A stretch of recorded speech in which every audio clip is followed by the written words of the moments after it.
So guys, can you see the future? In Star Trek The Next Generation, Geordi La Forge is the future, and he sees it through his visor because he's blind, right? But did you know that the character La Forge is named in honor of a real-life man, George La Forge? Now, George was a quadriplegic, and he was a dedicated fan of the original series. So when Next Generation came around, screenwriter David Gerrold suggested to Roddenberry the name as a tribute, to George La Forge. This would be a dedication that Gene Roddenberry, the creator of both, original Star Trek and Next Generation, he loved the idea, and he used it to develop the character with a disability for the new series, Star Trek The Next Generation. So he was a quadriplegic. He was not a blind man.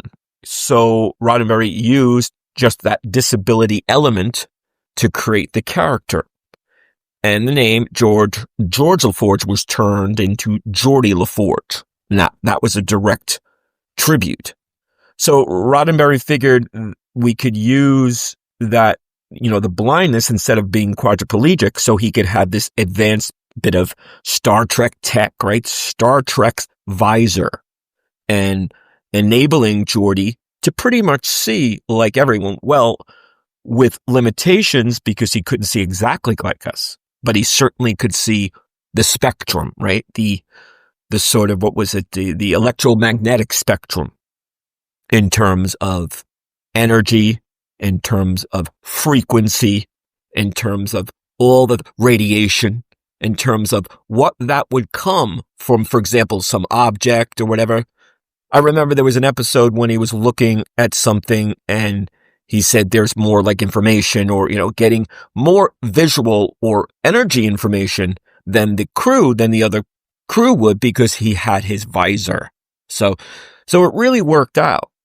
Taking a disabled character and using that disability, but making him one of the most important and one of the most wide-seeing, sort of one of the most visually sensitive and capable people because he had that Starfleet, Star Trek, highly advanced technology. In fact, I remember in the trailer, I think they said, Geordi La Forge, who has unique vision or something, I believe, and people were like, wow, you just looked at the visor, you looked at the prop. It comes from a banana comb, the prop, that designed pretty much from a banana comb, a hair comb, a hair brace. And it was like a man of unique vision, I believe the trailer says. So there you go.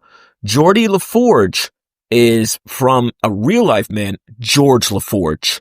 I think it's probably one of the most incredible and loving tribute in probably all of Star Trek. What do you think? What are your thoughts? What are your feedback? Hope you're enjoying. Hope you're subscribing. See you soon.